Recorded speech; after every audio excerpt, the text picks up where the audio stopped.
Hello and good morning. Yay. Yes, we're all in very chipper moods today. You know why? It's a Wednesday, and that means one thing and one thing only. Wonder Women's Wednesday. Yes, indeed. And of course, we chase the guys out of the building, which is great. You know, at least for once, you know, we can take over.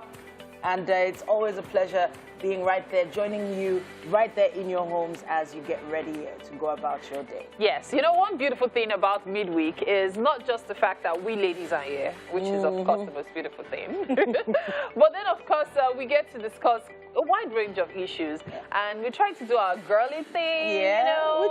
we try to hang out together. It's always so much fun.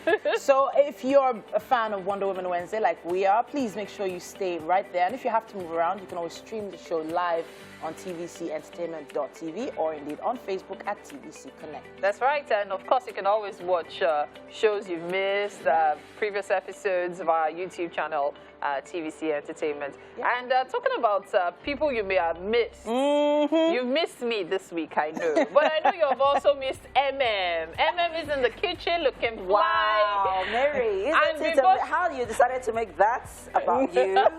Darling, please don't rain on my parade this morning. It's my time, it's my moment. Hello, pretty ladies, how are you doing? Fine. And before she shows off, let me help her. That's her natural hair. Yes, because that's what MM is going to talk about.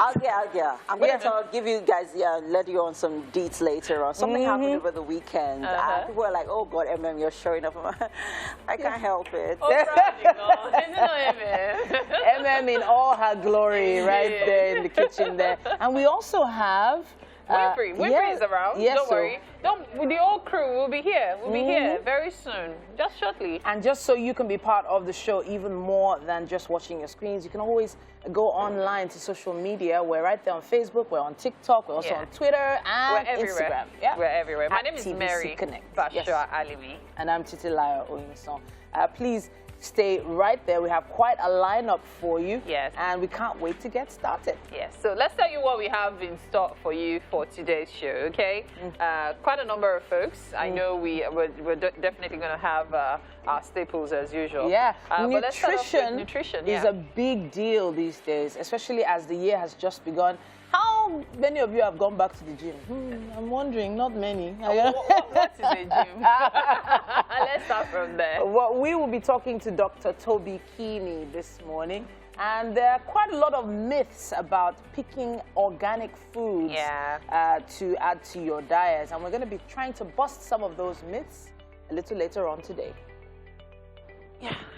So it seems like we have a packed show today, ladies. Yes, we do, and we have a packed couch today, ladies. Yes, the women are truly taking over. Yes, indeed. You always find a way to the women are truly. No, you can't let her just enjoy Allow now.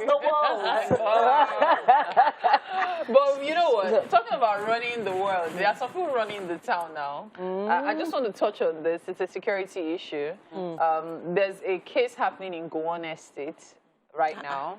That's really one estate in Ibaja. I have to call them out because I heard about it and I find it worrisome, especially for the residents of that area. So there was an issue with two northerners allegedly killing a young man in the estate. Okay. And so the guys, they call them Gowon Estate boys normally, they decided to retaliate by burning all the shacks and asking the house guys that, you know what, leave our neighborhood. We don't want you anymore and all.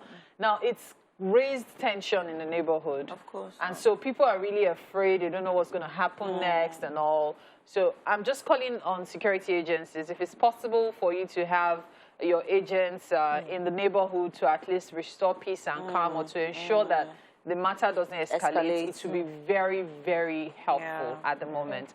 Gowon Estate needs extra security right now because when the matter starts, because those guys are furious, like you killed one of them, So, you know, there are all sorts of little things that we wish didn't have to get to that level.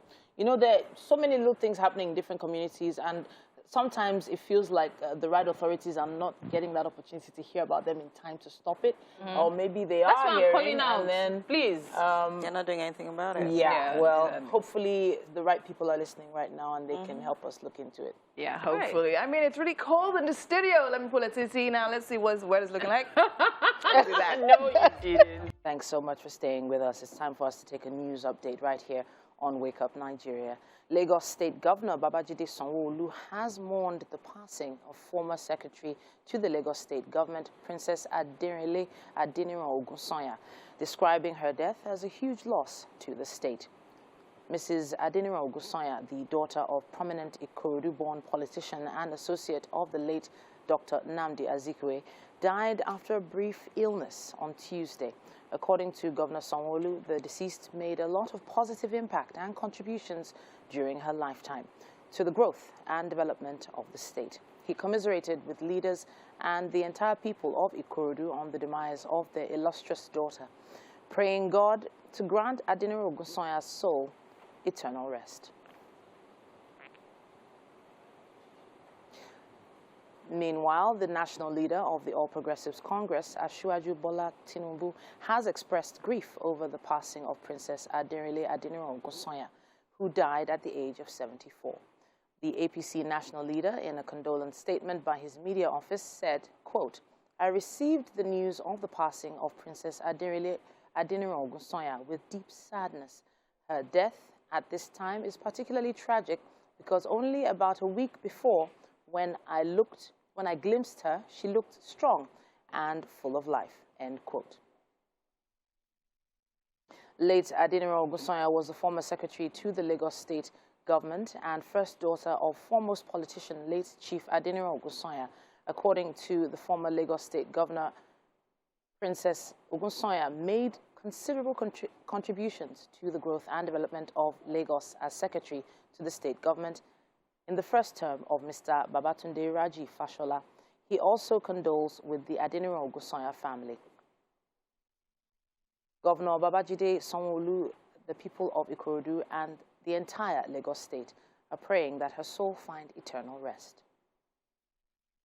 Outside Nigeria, the United Nations has deployed the military takeover in Burkina Faso and called for the immediate release of President Roch Marc Christian Kabore and other top officials.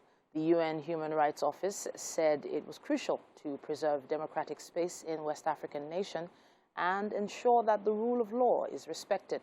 Michelle Bachelet, the UN High Commissioner for Human Rights, visited the country in November 2021 when she stressed the importance of preserving the democratic and human rights gains made there.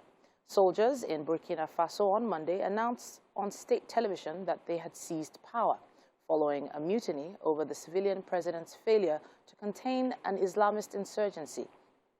A junior officer announced the suspension of the constitution, the dissolution of the government and parliament, and the closure of the country's borders. But Mrs. Bachelet's office has pledged to continue monitoring the human rights situation in Burkina Faso. Wrap it up on the news for this hour, but we have sports. It's yours, Mary. And we are back. You're still on to Wake Up Nigeria. It's time for us to go through the front pages of the newspaper. And this morning, we're starting with This Day. Making the headlines here, we have Buhari defers subsidy removal to incoming government. And here on the riders here, 18-month suspension to send PIA amendments to National Assembly. Federal government says decision has nothing to do with 2023 elections. And final story here I'm going to take is IMF insists on end once funds channeled to health, social development. And that's it on This Day newspaper. We move on to The Punch. Making the headlines here on fuel subsidy, NNPC may deduct over 1 trillion naira from FAC in 6 months. And here, federal government plans PIA amendments, extends subsidy removal by 18 months, and NLC suspends protests, says talks with federal government continue. And finally, states face hard times over salary payments, others economists warn. And that's it. That's all we are taking on the Punch newspaper. And we move on to the Nigerian Tribune.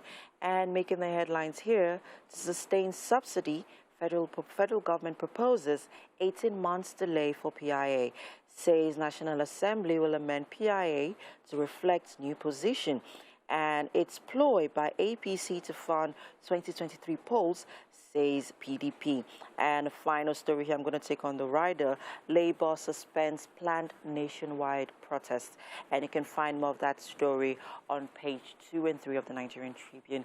And that's all we can take on the front pages of the newspaper this morning. Let's do some fitness, shall we?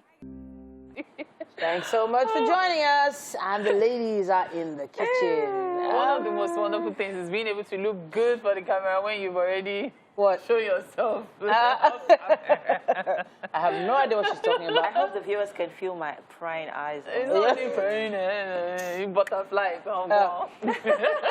So I love the way you touched on eyes, because it does seem like, you know, there are quite a few men out there that have wandering eyes. And even when they have very beautiful, accomplished, intelligent women at home, for some reason, you know, their eyes still wander. Yeah. And it makes you wonder. Is it the women's eyes that are wandering? No, it's the men's eyes that are wandering. Okay. You have beautiful queens at home, and then for some reason, let's just get to you get caught in the act. Can we just quickly establish before we start that everybody is polygamous by nature, but you are monogamous by choice. No, plus male plus female, we are all polygamous by nature, but monogamous by choice. I don't disagree with that. You can't? No, I can't. You can't disagree with it? I can't disagree with that. So now, let's now continue. Okay. Do you lust for other men? Oh, wow. Okay, we'll not let's go outside your mind. Okay. But you've decided. That's the choice. Thank you. Monogamous by choice. We are all polygamous by nature. Let's first establish that. She said it. I said it. And I own it. Yes, it's the truth. Because I've actually had enough of people saying that, oh, women are made that way. Women are not made anyway. Women too have feelings. We have emotions. We have certain lustful moments. Yes. But it is our choice that we will not cheat. So that doesn't excuse you if you do. If you're watching right now, you're wondering what's going on. We're actually referring to the Samuel Okposo's baby drama scandal. Yes. So right now, there's a certain lady that he's been dating in the U.S.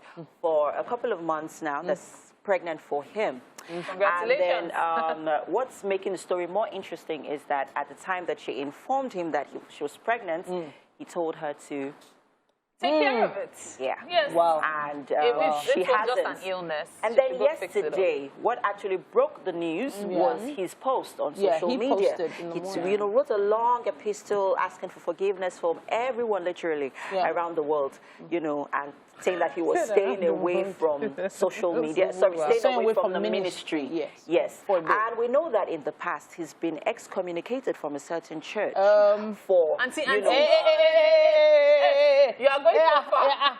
Let's focus on this one. Why are you going? That's fast. You are going. See, don't go to the past. Away. And we forgive. It's just a reminder. Oh, okay. Okay, let her continue. No, she has reminded us. Anyways, moving on. So that's what we're actually talking about right now, Samuel Okposo. So it turns out that he's been dating this girl for a really long time. Most of last year, they were in a relationship. They went out together. They had places together. They attended concerts, gospel concerts together. Oh my goodness! They went on dates together. She was the second wife by proxy. Oh wow. Okay, so Winfrey, what now happened though? And then she not got pregnant. Says no, you know. So my issue really is now obviously we can't really condone these kind of things, but I'm really concerned about how his wife will be feeling right now, especially since, you know, social media is in uproar about quite a few issues. First of all, he's married, obviously. Secondly, he's in the ministry. And many people look up to him. He's supposed to be a role model of sorts. And he's actually an incredible, talented performer. Now he's pulling away from the ministry, which means he's essentially stopping work. Stopping his work because of this matter. I don't know. Do you think he made the right decision by coming out to So that is not even the coming out. That's why I thought Winfrey was going to complete the gist. But the gist, the reason, most people don't even know this part. Because the one that is more popular is the missive he gave out yesterday, talking about he's sorry, he's apologizing to his wife, to the people he's working with and all. And then I even just found out this morning about the whole baby mama thing. Yeah, the backstory. Oh, really? Okay. Yeah, no, not she's about to be a baby mama. Yeah, she's a baby mama already. Yes. Like she's pregnant. Yeah. So I just found out about that this morning. Okay. That backstory. Yeah, that somebody was pregnant for him. So that's why. So it does seem like the reason why he released that was because there was the possibility of that information coming out. Yeah. So there have been people who have released stories on their own before in order to get ahead of the story or take control of the narrative. Well, it's you could call it. In PR, it's damage control. Wow. That's what it's called. MM is upset. She's upset. Anyways, quickly before we wrap, because we really need to move on. I'm going to play the devil's advocate here quickly. He's not perfect. Okay, he's only human. Yeah, exactly. So you've asked for our forgiveness, and we forgive you. Thank you very much. You don't actually sound like you now. Let us know what your thoughts are on all our social media platforms at CVC Connect People. Congratulations, Samuel Poso. I hope it's a set of twins. I'm going to say boy again, but I hope it's a set of twins. Bye, to wish someone well. We'll be right back. Stay with us.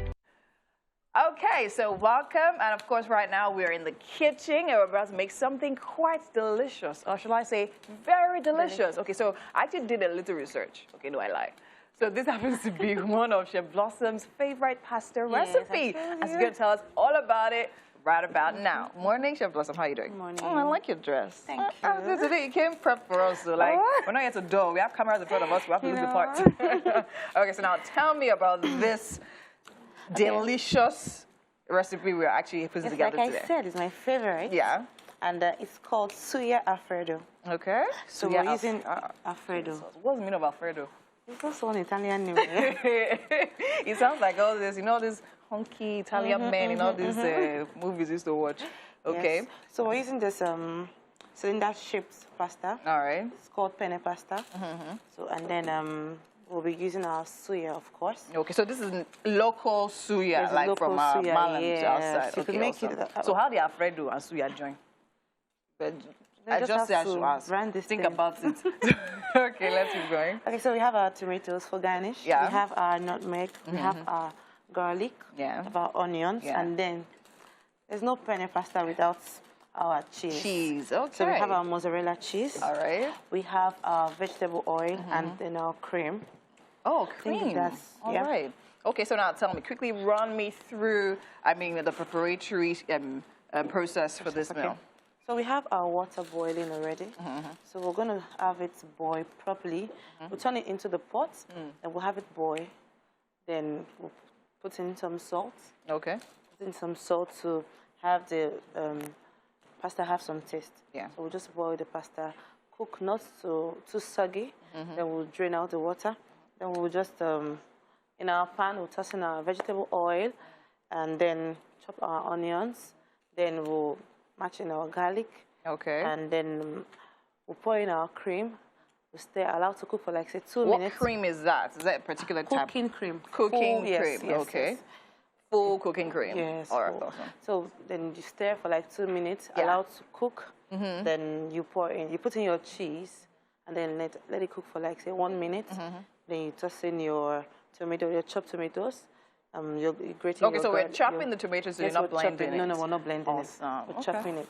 So you just grating your garlic. Then the pasta and the suya goes at the same time. Okay. That's awesome. So the pasta and the garlic and the suya go together. Awesome. And that still retains its rich suya flavor. Yes. I'm absolutely looking forward to see what this actually turns into eventually, because I like suya, right? And I like pasta. So that combination is definitely going to be on point. Yes. Okay, so right about now, while we actually allow Chef Blossom to do what she has to do out here, we're actually going to hit the couch with MM.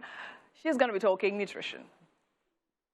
Hey, Winfrey, thank you very much. Yes, on nutrition today, we are joined by Dr. Toby Kinney.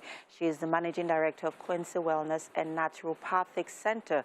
She's also a physician of naturopathic and traditional medicine. And today we're looking at the myths around organic diets, or should we say organic foods? Yes. How are you? I'm very well. Good morning. Good morning. Thanks for having me. Same here. Thanks for being here. Quickly, let's get right into it. Organic foods. What are organic foods? So organic foods pretty much mean foods that were grown without the use of pesticides, without the use of hormones, without the use of, well, foods that, so that means plants and animals that were grown without hormones, pesticides, preservatives, and things like that. So it's what the people refer to as GMO fruits. Just genetically modified. So that's even different. So you can have genetically modified foods and not necessarily that are organically grown. Oh, okay. So organically grown versus organic foods are two different things. Okay. So you can have GMO foods that are organically grown, meaning they just threw it in the soil and let nature take its place, use natural manure and things like that. But that doesn't necessarily mean it's not genetically modified. Oh, great. Yes, people genetically modify their foods to make better harvest, make a bigger chicken, or, you know, and things like that. Yeah. Okay, great. But we're focusing today on organic foods. Now you have told us what organic foods are. What are these myths around them? Okay, so a lot of people just think, oh, because it's organic, it means it's healthy for me. Yeah. And because it's healthy for me, it means I can eat unlimited amounts of it. Okay, so organic yam, all right, is still organic yam. If you eat a whole tuber, you're going to run into the same problems. Which are? Like diabetes, being overweight, you know, high cholesterol, high blood pressure, things like that. It's high in carbohydrates. Yes. And just eating too much of that is going to lead to having some of these things. Yeah, some of these things. Okay. Also, buying organic foods that are imported. I always talk about trying to buy local. Okay. It's much easier to be sure that your organic food is organic if you buy locally produced foods. So Nigerian orange, Nigerian yam. Like, I don't even know if there's something like a GMO yam now, or a GMO, let's say, laden with pesticides. Our foods our fruits and vegetables are small, they spoil easily, and things like that, which is a good sign that it's organic. So, you know, those are things that I always tell people to look for. Things that are naturally grown are usually made locally and close to where you are getting it from. Okay. Meaning, if you get something from Ogun State to Lagos, it's much fresher than getting something from Abuja to Lagos. Oh, yes. Now, how do you know these things? Because if I'm going into the market and I see yam, even the seller does not know if it is organic or if, you know, it has been adulterated while it was, you know, in the good process or any of all of those things.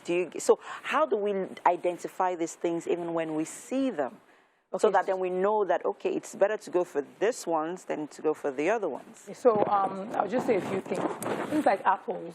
Okay. Usually, I'll say they're one of the most toxic fruits because they have to spray with, you know, pesticide. They spray with, you know, wax, things like that to make it shiny. Okay. So it prevents it from spoiling. Okay. Those are one of the most toxic fruits. Okay. So I always tell people, try to stay away from apples. Oh, really? As much as you can, yes. And yeah, they say an apple a day keeps the doctor maybe away. That's in Ebola. In Nigeria, it's an orange a day, a pineapple a day keeps the doctor away. Okay. Try to stay away from buying fruits from the supermarket and vegetables. Try to buy your fruits and vegetables from the abokis, from the market. Okay. So with the issue with the abokis is not necessarily that they're adulterating the composition of the food, but maybe the way they're preserving it, washing it with the bad water and things like that. I always tell people that anytime you buy your fruits or your vegetables, you always need to wash it with your own water before you take it, because you're eating it raw, especially fruits. So always wash with your own water before you eat it. But if you're buying it from a market, there's a 90% chance that it's an organic food. Okay. Or, you know, then another thing with organic meats, people don't even think about that. Organic meat doesn't necessarily mean that it's healthy. So if you're eating the soft chicken versus the hard chicken or local chicken usually is more organic than the broiler chickens because they have to give them hormones. Oh. So they can be soft. And like they grow really within healthy. 6 weeks and they are ready to be processed. Meanwhile, local chicken is like 6 months before you can process it because it's just on millet, corn, and things like that. So, you know, things like that. Then eggs is also something that usually isn't organic in Nigeria especially. So how do I know if my eggs are organic? if it wasn't... Because we consume eggs. If it wasn't fertilized by a male chicken, that egg is most likely not organic. Please, because how do we know? I really wish we could. They feed the chickens with hormones to let it have a period every day, and that's the egg. Okay. So it's not, that one is not necessarily organic. What would you advise that we do in this kind of, situation, this kind of scenario? What do I do if I buy a non-organic egg? What do I do to it? Just reduce how much egg you eat in Nigeria, or try and buy the guinea fowl egg, or try and look for the... But it's expensive. Yes, or try and look for the local eggs. Like they're smaller. They're usually much smaller. Ooh. Yes, they're much smaller. The yolk is yellower. Those kinds of eggs. Just try and look for those ones and reduce eggs in general. I just tell people reduce some things. If you're really into preventing hormones and antibiotics from entering your body, reduce eggs, dairy, milk. Milk is usually not the canned ones. Oh my God, that's a whole topic on its own. Ooh, because a cow's milk is the breast milk of a cow for cow babies. Yes. And then now it's somehow dry, evaporated, and then processed. It's obviously not organic anymore. It's obviously not organic anymore. So now talking about milk, what would you advise we go for? Go for plant-based milk. So 95% of Africans are lactose intolerant, meaning we naturally cannot digest milk. Yeah, we don't need it. Go for tiger nut milk, go for coconut milk, go for, I will not say almond milk because it's imported. So tiger nut milk, coconut milk, soy milk for women above 50. Okay. Those types of milks are things we can get into. Cashew nut milk, things like that. Wow. Yes. Some of these options are very expensive. Like, if you're like, okay, you can make it at home. Yeah, no, you can. But even coconuts are expensive because they're seasonal. And then when you see them, they're pretty expensive. But chemicals are cheaper. So I know. You have to just think about the Thank you so much, yes. Dr. Toby. It's always a pleasure having you here. Thank you. I know that someone watching has learned one or two things from today's conversation. Of course, it continues on social media, on all our social media platforms at TVC Connect. And of course, you can always tag Dr. Toby. I'm sure you have some questions for her. We have to go now quickly. Take a break. We'll be right back, people. Stay with us. Welcome back. Now I'm about to have a really interesting conversation, and I hope you stay right there for it. Now we're joined today by Oluwaseun Okpeyemi. Now she's a lawyer, she's a finance consultant, but more importantly, she's a pioneer student or rather a student of the pioneer class of the SPPG. Wondering what that is? Now that's the School of Politics, Policy and Governance. And she's here to talk about the role of education in policymaking and development. It's great to have you on the show. Thank you very much. It's a pleasure to be here this morning. All right. So first of all, I hadn't actually heard about the school SPPG before now. And I just realized because, it's basically just started. Yeah. But we're here to talk about the importance of getting education when it comes to leadership. Why do you think it's more important right now than ever before? Okay, thank you for that question. So education is very important. And like I already explained to you, you already mentioned before, it evades all aspects of our lives. It can transform, it can change. So as leaders, it is very important that we are educated because it is only what you have that you can give to other people. So the School of Politics, Policy and Governance was set up last year as an unconventional school, an initiative of the Fixed Politics Initiative, which seeks to build leaders who would serve the people and also act as stewards, because stewardship is very important. I think sometimes we forget that stewardship is actually why we have leadership. So that is what the school is doing, and it's building a massive pipeline of students with disruptive thinking across Africa. So that's what the School of Politics is about. So I know that you're also very passionate about public speaking. Yes. You've likely had the opportunity to talk about this in many different areas. Yeah. You've probably heard different questions. What are the key questions that you've had to answer in your travels? I mean, with public speaking and also with leadership, it is very important to be clear that people are at the base of whatever policy making and development a nation can ever have. I like to always share the Singaporean example. Let's take Singapore, for instance. Sometimes in 1947, just after the World War, the country was in abject poverty, something that could be likened to what we have in developed countries now, in Nigeria and some other developing countries. But you know what? The country in 1960 took a stance and said we're going to transform our country by self-governance. So they introduced a policy for education that transformed them. And in 20 years, between 1916 and 1980, Singapore became one of the most prosperous economies in Nigeria, in the world. And even now, we find out that in their economy, education answers to a lot of, a huge chunk of their economy. So the importance of education in nation building and development cannot be overemphasized. Okay, so now there must be a few gaps that you've noticed in your studies that have possibly hindered the growth of our economy, our nation, with regards to leadership. Could you touch on some of those gaps that you think we need to fill? Yes. So, like I said, the School of Politics, Policy and Governance has in fact impacted me in this area a lot of times, because so many times when we hear the Nigerian dream, we feel like it's impossible and that it's very huge. But when you get into this school and you learn about leadership, you find out that majorly what we suffer as a nation is political will. We don't have the political will to do the right things. We join that with corruption and some other things that we face. Yeah. But I think one thing I would love to mention is funding especially for education. In the 2022 budget, you find that about 7.9% was allocated to education, which is below the 26% standard that UNESCO prescribes for developing countries. You would even find that Ghana stands about 23%, and South Africa at 16.7%. So we need to fund education more. And when I mean education, I'm not just talking about formal education. You know, School of Politics, School of Leadership, all of this would help us in the long run. Okay, obviously, where a lot of people are anticipating the elections that are coming up next year in Nigeria, that is. And it does feel like a lot of the people who are considered candidates have sort of been through their own school of life.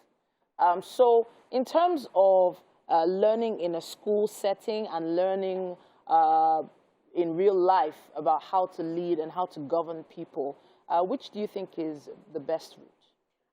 You know, people think that experiences are what you use to lead. But you'll find out that Nigeria is a complex state, you know, if you allow me to use that word. You know, we have ethnic barriers, language barriers. So you can't lead a country, even states in Nigeria, based on what you have experienced, because your experience will be myopic. If you live in the north, the problems that face people in the north are very unique to them. If you live in the south, the problems that beset people in the south are very unique to them. So you need to go to a school of politics, policy, governance. You know, you learn about what is happening and what can be changed effectively. And I mean, in the past 1 year, I've been transformed by SPPG, and I would advise that every leader that wants to contest in the elections in forthcoming years should take a time off and actually go and get formal education to help them do that.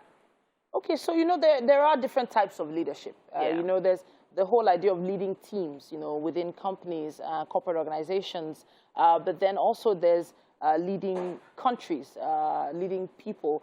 When you have those two different areas, and you have probably parents watching right now thinking, oh, my child shows some leadership traits, which do you think they should think of first?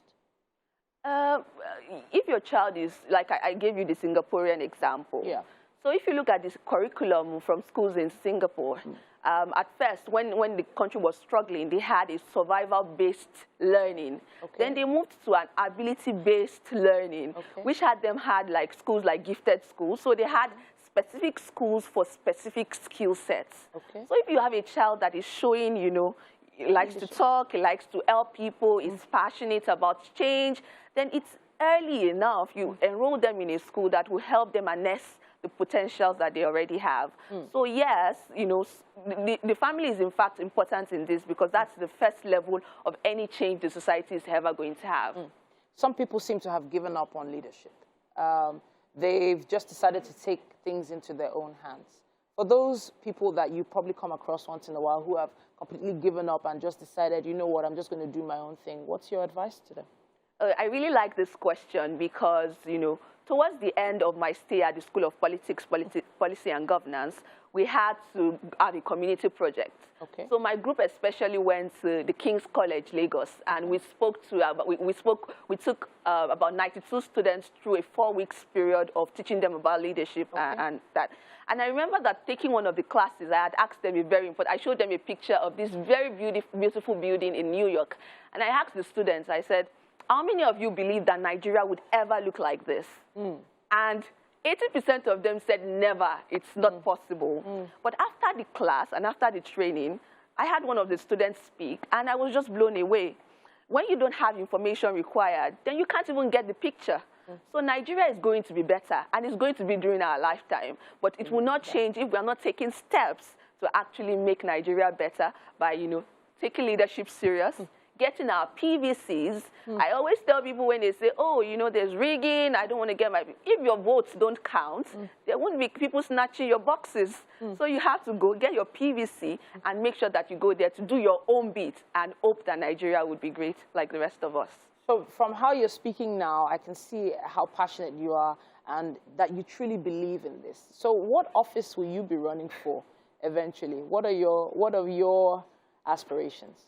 I won't say I'm running for any office right now because I believe that so many people run for office because they just want to be leaders.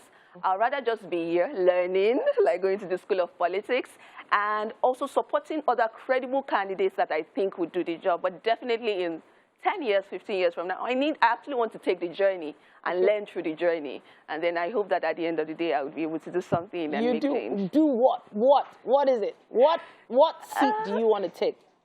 You're putting me on the spot. But if I were to run, I would start from my local government. Then, maybe the Senate, and then maybe become the first female president of Nigeria. Who knows? That was where I was going. I do believe you have the capacity to do so. And I will probably look back at this video one day and remember when we had this conversation. Because one thing people need is hope. And with educational centers like the one you've been talking about in this discussion, I think we do have some hope. So let's just list as quickly as possible 3 things parents need to look out for in their child before they send them to a school like where you went. Okay, so let me just quickly clarify that it's not, it's a kind of school for present and future leaders.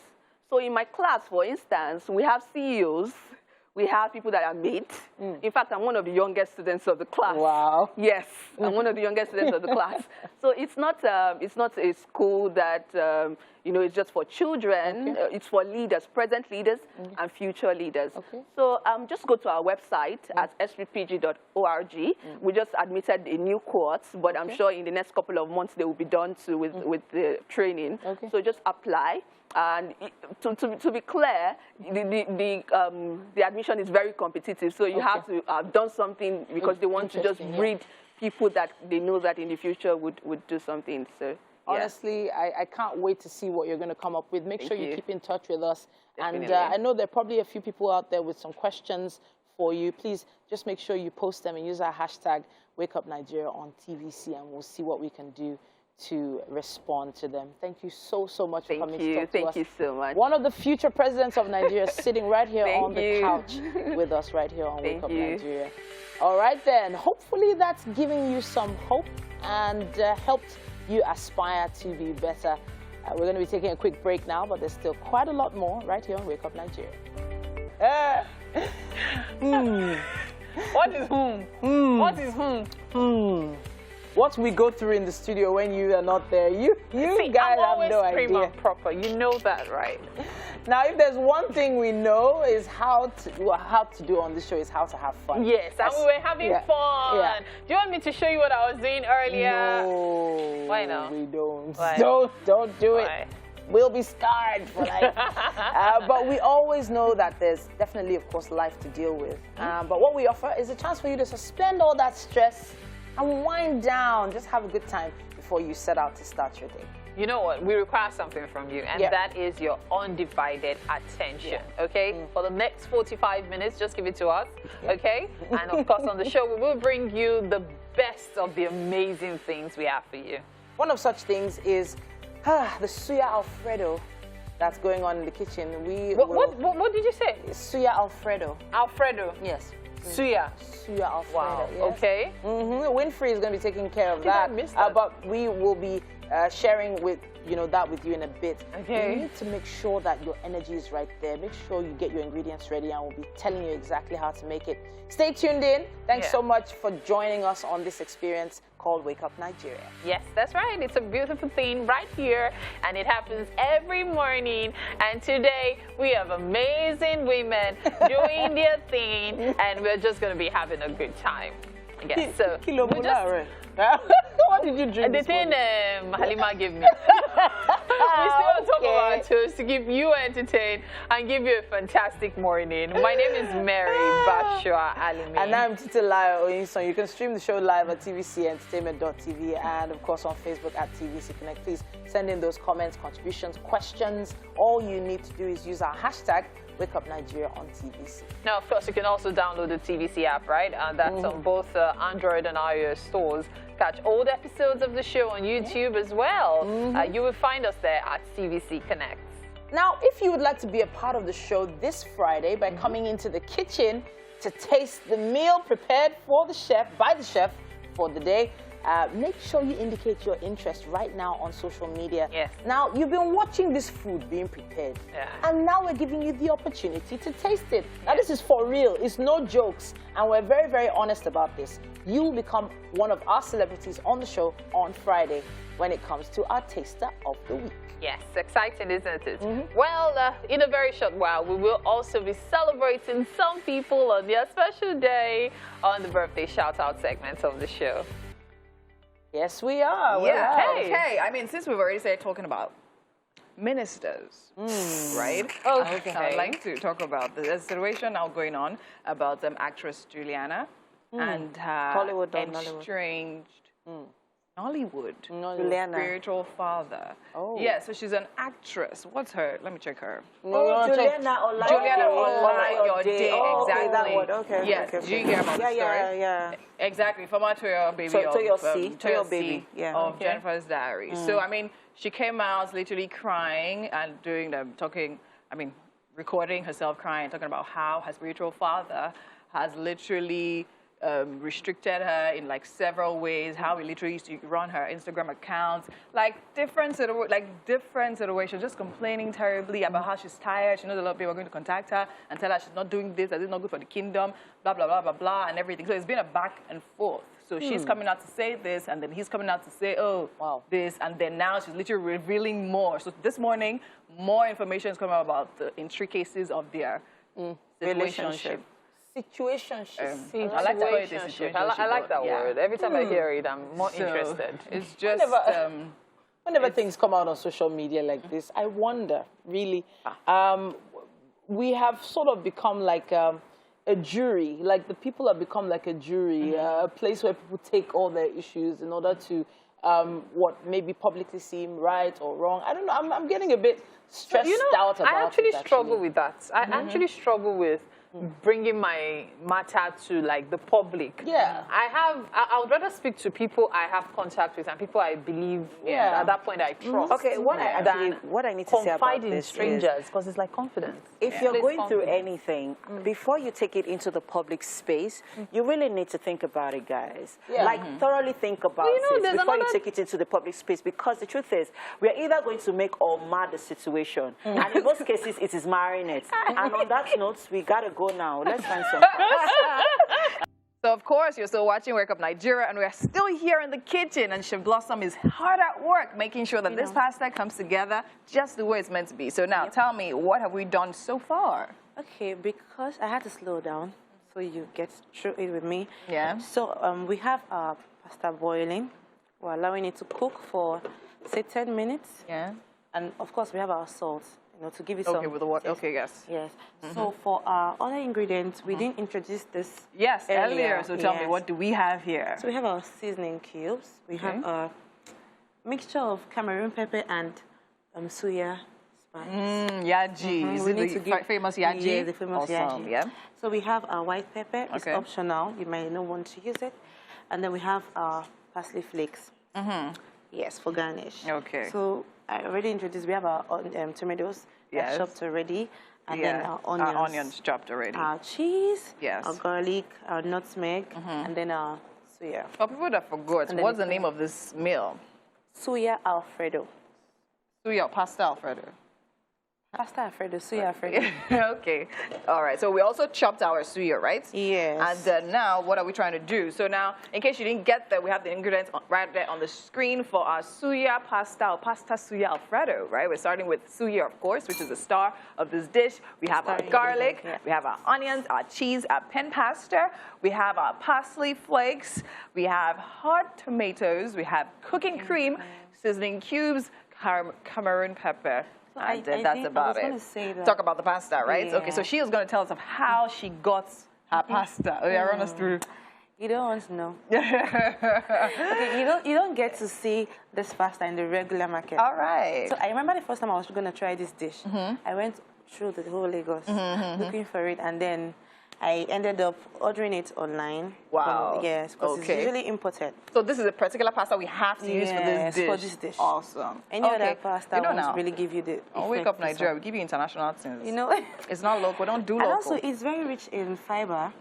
Yes, has low sodium content and also cholesterol free. Oh, awesome. I mean this dish, yes. Yeah, definitely. So we need that for 2022 because we're all about health right about here. So now, what next are we doing? So we're waiting for, it's a one-pot dish. So, pardon, we're going to have to bring out the pasta and then we'll drain it and then start all over again. Yes. Awesome. I mean, I love how gracefully and graciously Chef Blossom does her cooking. Like, if you see me in the kitchen, you won't believe that this is the same me. It's like war zone, but it's all right. I mean, we're going to allow her to actually strain and drain her pasta. And right about now, we're definitely going to be shouting out to those of you who are actually born in the month of January.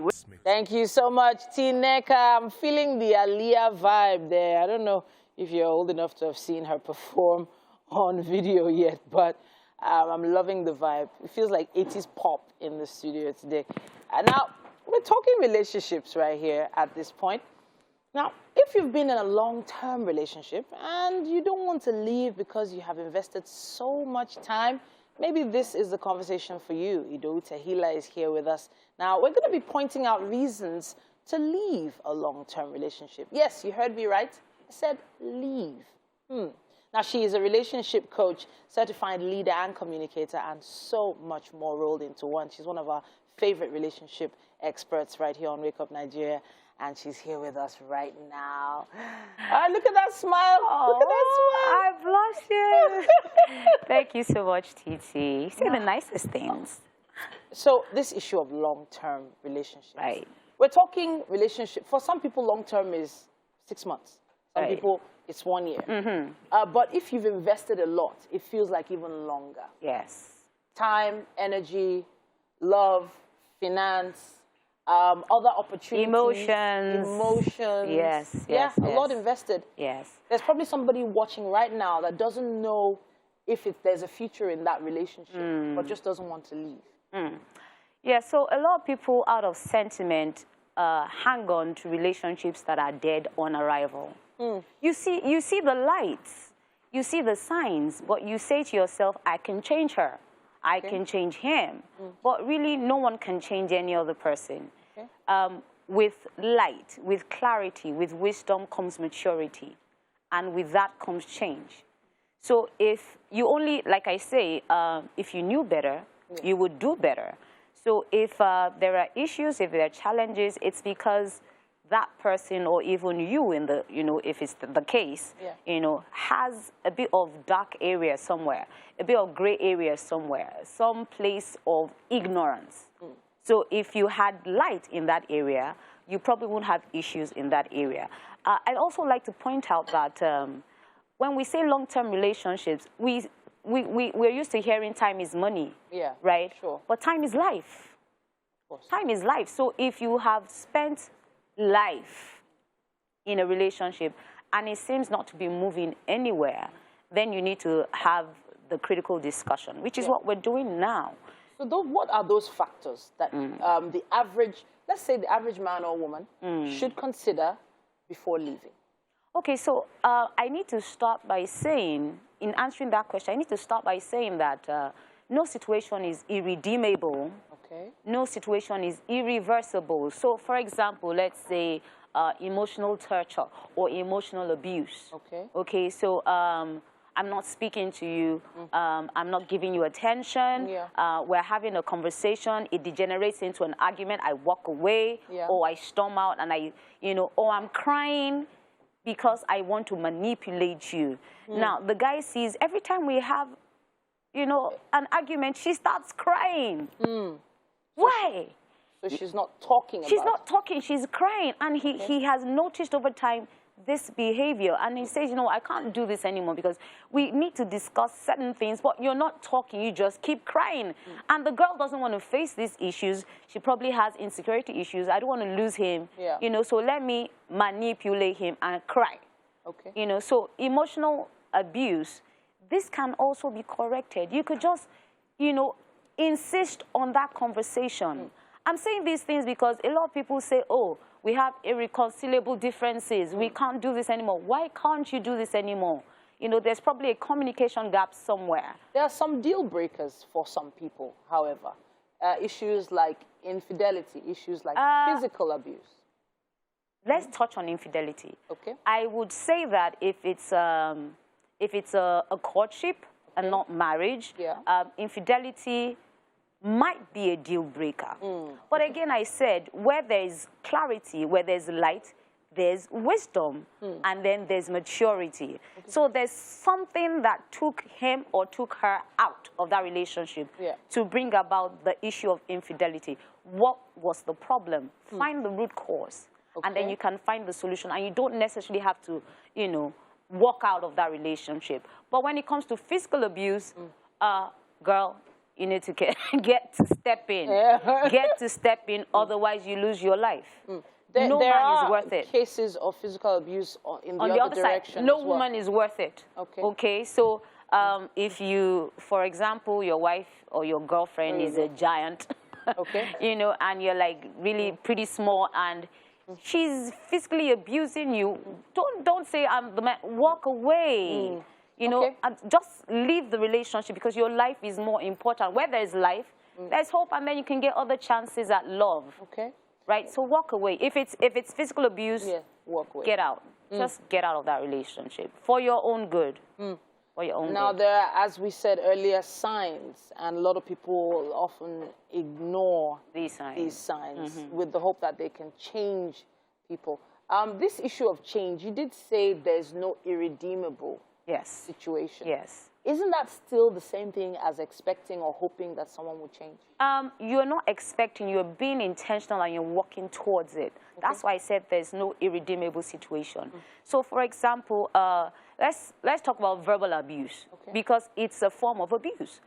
Some people don't know how to use they don't know how to use their words. When you're teaching a child, you tell the child, stop throwing tantrums, use your words. Some adults don't know how to use their words. Instead, they throw insults, verbal punches, and that can be very, it can be hurtful. You say things and you can't take them back. And then when you come back and say, oh, I'm sorry, those words are still ringing in your head. So you have someone, and it's for a few, for a lot of people, verbal abuse is a form of defense. They don't know any better. They probably grew up around bullies. So you have to have the conversation where you explain that you do not like being spoken to in a certain way. And if they don't make some changes? If they don't make changes, you need to probe further because now you've invested life, remember? So probe further. Why is this person resisting? If you see that there is no root and this person is just being unreasonable, please walk away. Ido Tahila in the building. It's been an amazing month with you talking to us on relationships. A great way to start the year. Some hard facts. Hopefully it's connected with someone out there.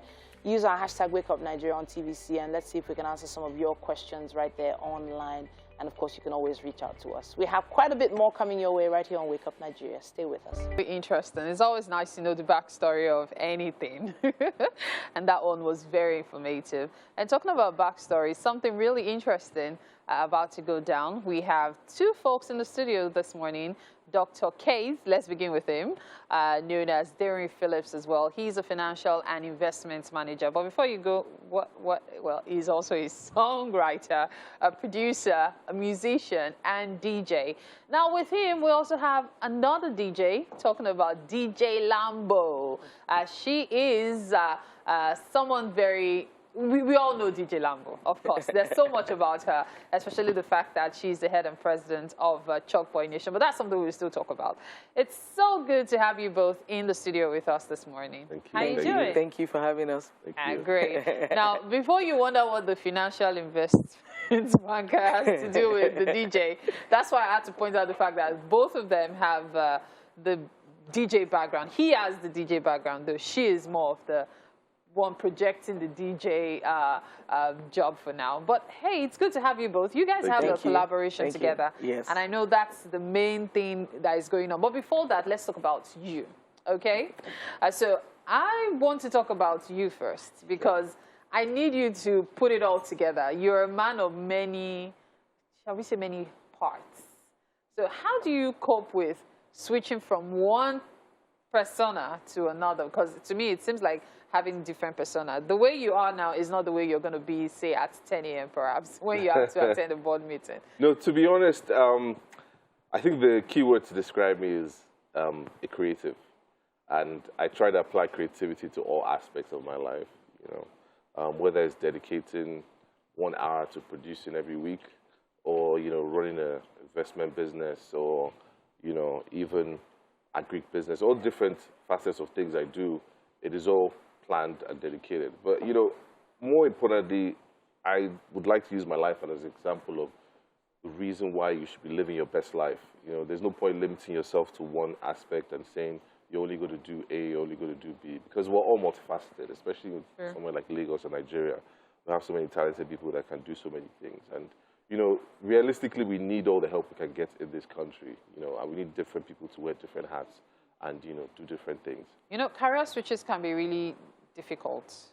But before I talk about yours, I should talk about yours. Yours is kind of related because you started off as an OAP before switching to DJing. But then most people will tell you that DJs, OAPs, aren't they just about the same thing? But what made you decide to make that switch? Well, for me, I'd always wanted to be a DJ anyway because my dad was a DJ. Okay. So, but at the time, like growing up, I didn't think, first of all, DJs weren't given as much recognition as they've been given now. Yeah. And then, because I'm female, there aren't that many female DJs. So I kind of wasn't encouraged to be a DJ, even though by myself, you know. And then after a while, being an OAP, seeing the DJs come around, you know, I started to learn 1 or 2 things. I started to know about music and what type of music goes with another type of music, you know. And it just kept tugging at my heart. And at the end of the day, I'm like, you know what? I'm going to just shut everything down and just focus on this one thing. So was it as an OAP or when you became a DJ that you met MI and you guys started working together? I met MI long before all this, but, I mean, we didn't stay in touch. So we knew each other, but we weren't, like, in touch all the time. And then when I became a DJ, we kind of reconnected again through a friend of mine. And I'm like, yo, I'm a DJ now. And he's like, oh, I'm actually looking for a DJ. So it was just, like, perfect timing, you know. Wow. Okay, so I was going to talk about your own switch as well. So you started off in like music and all, right? Or how did you start off your career? Okay, so I've always worked at the bank. I've always been a fixed income trader. So even before the DJ career. So whilst in uni, I started DJing whilst I was studying finance. Came back, worked in a bank, you know, then took the DJing very seriously, so I dropped everything. Okay. And then, you know, focused on DJing. But in between, I decided to take a break, do some soul searching. And then, soul searching? Yes. And then I decided to live my best life. And it's been amazing. You this best life you keep talking about, does it also involve you taking your regular career and still being the president of the DJ Association? Yeah. Like, one would think that that title, so to speak, will go to someone who is an active DJ. Note my use of active. When I say active, someone like a DJ Lambo, for example, that's basically what she does. That's what she's known for. But how were you able to pull that off, becoming the president of such an association? I think it's leadership skills, to be honest. And in as much as I still DJ, I'm releasing an album, I'm still doing all this music stuff, I think it was more of, okay, who's the person that can lead us to where we want to be? It's definitely a responsibility, you know, in as much as it sounds fancy, but it's a lot of work. Yeah. So it just fell into my laps, you know, and I ran with it. We were doing great things. You know, the other time me and Lambo went to South Africa, and we were hanging out with DJ Zandi and a few other South African DJs. And we were all just, you know, connecting, and that was solely because of this group. And you have a lot of situations, people going to Botswana, people going to even the US and America, and they're hanging out with DJs that they wouldn't have, you know, and the connection is being made. You know, Afrobeats has taken over. It's a different ballgame entirely. So it's an association we're all proud of, and, you know, we're just trying to push.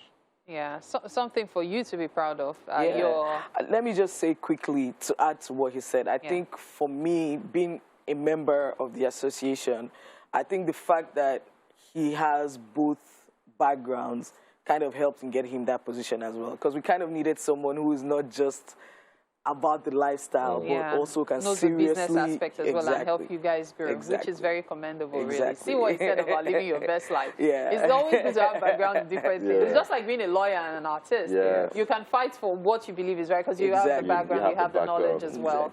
Okay, so I was going to talk about your tour, because there was a DJ Lambo USA tour in 2019 before COVID happened. So between that time and now, why haven't we had another tour? Is it because of COVID, or is it something that you're still working on? Mostly because of COVID. It's kind of tough to travel around now as much as you would like, or as freely as you would like. But I mean, the team and I are working. We're still working, and we're trying to figure out how we can pull something off, even if not to the magnitude we want. But you know, we'll still try to make it happen. How are you able to pull off that tour? At the time, there were so many factors involved. There was Chocolate City, there was my management at the time, you know, everybody just put hands together and we made it happen. Okay, and something else that is happening right now is your collaboration. How did you guys come up with it? Like, was it a case of, Lambo, let's do something together? It was just something that had been coming till it eventually happened. You want to tell the story? I just knew there was a story. Lambo always tells the story better. Well, Case and I have been working together and have been friends for about 10 years, if not more. More than 10 years. 10 years plus. So, and initially we were working together. I was kind of like shadowing him, and yeah, pretty much. I'll say that I was pretty much his prodigy. Okay. I told her everything she knows. So anyway, yeah, we're working together, we're friends, and you know, because of the work, we're hanging out together, spending a lot of time together, we're sharing music together, you know, learning new things together, you know. So I think at this point, we're like, yo, when we went to SA, he spoke about the trip. We had this live session where he was producing beats and I was just playing like different vocals over the beats. And the vibe, if you check my Instagram, it's probably still there. The vibe was so amazing. We were like, yo, we need to actually figure out how to make this a thing. Reality. And it's been a dope experience. You know, Lambo has always been a pure soul. She's probably one of the happiest people I know. She's always happy. And, you know, getting that energy in the studio was interesting, you know. Just that whole process of getting together. At times, you know, we'd have really productive sessions. At times, we'd just be hanging out. But just that boot camp session, you know, with the instrumentalist and, you know, over a period of, I think it was like 2 months, 2 to 3 months, you know, and what you have is an amazing experience. And the feedback is the uniqueness of the sounds, the difference in the quality, and which is why we named it Venus and Mars, because like two different worlds coming together. And producing the body of work. I must say that I find it commendable that you both wear many hats. Most times when you have conversations with artists, they are just, you know, just one way or... I'm not wearing hats, but...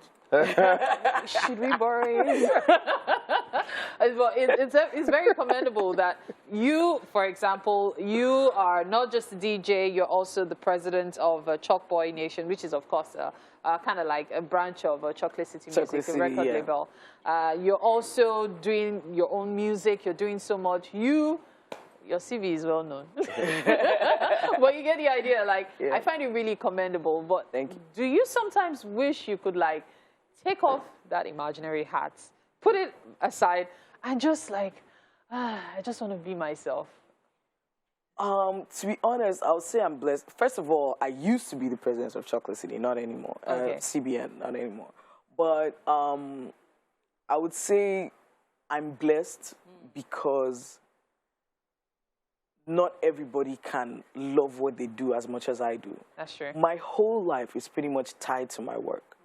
So from my daily routine to everything, and it's stuff that I actually enjoy doing. So even if I was to say, okay, take off the hat and relax, what am I going to be doing? I'm going to be making music or listening to music.